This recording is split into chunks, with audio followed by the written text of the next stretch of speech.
So we got some interesting news with the Las Vegas Raiders today, and that is that John Spytek, the general manager of the Las Vegas Raiders, was spotted hanging out in Boise State University's Pro Day, and guaranteed he is there for one reason and one reason only, and that is the Boise State running back Ashton Genty. Yes, the guy who is a phenom of 2024 college season, the guy who absolutely blew away almost every single record except for one, and that was Barry Sanders' single season college record. He was only 60 yards shy of that, but he is such an elite athlete, such an elite running back, and he is going to be a Pro Bowler and probably an all-pro running back in the NFL.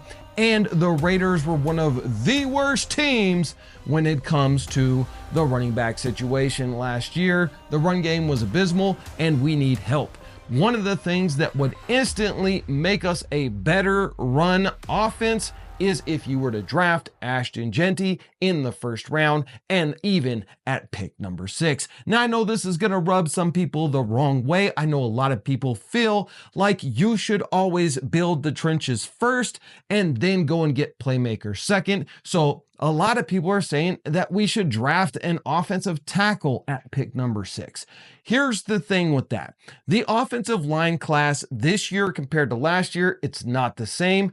And the level of players who are going to be all pro linemen are just not there. I'm not sold on a single one of them. Now, I made a video on offensive lineman prospects that the Raiders could go and draft. And I think that right now, really all the Raiders need is a couple of really good guards, and you can grab those in the second and third round. You simply cannot pass on a generational guy like Ashton Genty. But I know that there's also other needs, and an X wide receiver is one of them. And I understand a lot of people are saying that Jacoby Myers is a perfectly good X wide receiver. And he can be. But is he an elite X wide receiver? No. What he is an elite slot receiver and a guy that, like I've said before, is a Swiss Army knife. You can move him all the way around. And so the Raiders do still need, in my opinion, a truly elite X wide receiver, which is then going to open up the middle of the field for Brock Bowers, who is an all-pro tight end already, to just feast, feast, feast. Speaking of tight ends, we're going to get into something that the Raiders might be doing that is going to be very important on the tight end situation. So stay tuned for that at the end of this video. Before we get any further, guys, I do want to say thank you so much to the sponsor of this video, and that is Vtoman Solar. You guys have seen me. I've been out there in the field powering my power tools with the Jump 1800. I have the Vtoman solar panels behind the studio here, and they are powering the entire off-grid situation that we got going here. I couldn't do it without Vtoman Solar, having them in my corner, in the corner of Raider Nation. They're not sponsoring other sports channels. They're sponsoring the Raider Nation channel. They're sponsoring the Raider D podcast. So show them some love. Link is down in the description, and I'll also put them in the shopping cart here on this video. So big salute to you, Vtoman Solar, for supporting the Raider Nation. All right, guys, let's talk about Ashton Genty real quick and John Spytek being there to view him in person. First and foremost, Ashton Genty did not participate in any of the drills at the NFL Combine this year, nor did he really need to. Why would a guy want to go and risk an injury showing off at the Combine of how fast he is, how strong he is, and this and that and everything else? You've got the footage. You've got more than enough footage to show you that this dude is going to be the first running back taken off the board, so there's no point in it.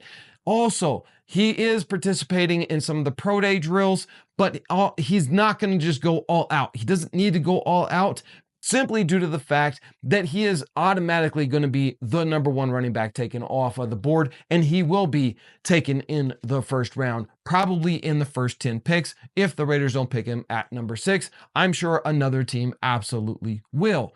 So he's already put all of the proof into the pudding. He doesn't need to show anything else. What the whole point of John Spytek going to his pro day is you get a little bit more time with these guys at the pro day. And that's why it's so important to have your scouts there, and more importantly, to have your general manager there, a guy who really needs to see, I'm looking at drafting you at pick number 6.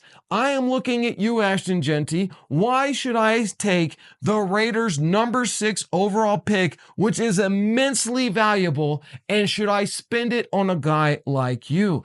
And so being able to get that time with him, to be able to see him in his own environment, it goes a long way. So I'm very happy to see that John Spytek is taking the bull by the horns, and he is at the pro day for Ashton Genty and going to be able to truly evaluate this kid. Listen, it is no secret. Insiders have been reporting for months that Ashton Genty and John Spytek and Pete Carroll are a match made in heaven, and it is very likely that the Raiders will select him at pick number 6. And I've told you guys, with the people that I speak to with the Raiders, whether you believe me or not, I don't care, because I do. I got the receipts. They've been telling me the same thing, that Mark Davis really wants Shedeur Sanders, but Pete Carroll and John Spytek are not sold on Shedeur, and they are sold on Ashton Genty. So it's very high likelihood that the Raiders will select him at pick number 6, or trade back a couple of spaces, grab a little more capital, and then pick him at pick number 8 or 9, maybe even 10. That is a risk, though, because this dude is the best running back to come out of college in decades. And if you don't pick him at number 6, you risk another team grabbing him at pick number 7, like the Saints, or pick number 8 or 9, because he is that good. So I think the conventional wisdom is you don't risk it. If he's your guy, you go and you draft him at pick number 6. And if they do, I will be celebrating live. So make sure you come and join me for the entire draft. I will be celebrating live because it is going to be so much fun to watch Ashton Genty bounce off people in the NFL right into touchdown after touchdown after touchdown. It's going to be so much fun. Talking about the tight ends. Remember, I told you that we were going to talk about the tight ends. Listen, the Raiders went and signed another tight end. And I understand why they're doing it. You got to fill out the tight end room. And this kid he's been in the NFL for a few years, and he is a fantastic blocker. However, this means that Michael Mayer, who's been on the trade block for some time now, it's even more solidified that the Raiders are willing to deal him. Michael Mayer is a good tight end in the NFL. But is Michael Mayer going to be the most elite tight end in the NFL? I think that was pretty obvious last year. You compare him to an elite tight end like Brock Bowers, and it's not the same. I honestly don't agree with trading Michael Mayer, though. I think you keep Michael Mayer. He's on a rookie contract. He's not costing you anything. You need depth. And if anything at all were to happen to Brock Bowers, you're definitely going to need Michael Mayer, because he's a great blocker, he's a great route runner, and he has good hands for receiving the ball. And so having Michael Mayer in that tight end room just makes sense, and trading him doesn't. So the fact that he's on the trading block, the fact that you're trying to get replacements for him on the cheap, simply to me spells that there is something else going on, and it could span all the way back to last season, where he was MIA, missing in action for half of the season. And that is something that Pete Carroll is simply not going to deal with. I don't know what's happening to Michael Mayer. I hope whatever happened to him last year is now resolved. But the fact that he's on the trade block kind of tells me that it's not resolved. Otherwise, the Raiders would have no incentive to trade a guy with his ability and the fact he's on a rookie scale contract. You're going to get so much more out of him keeping him on the team than selling him on the trade block for what, a 4th or 5th round draft pick? Not making any sense whatsoever. So I'm going to be interested to see, I hope you guys are as well, what happens with Michael Mayer. Hope he stays on the team.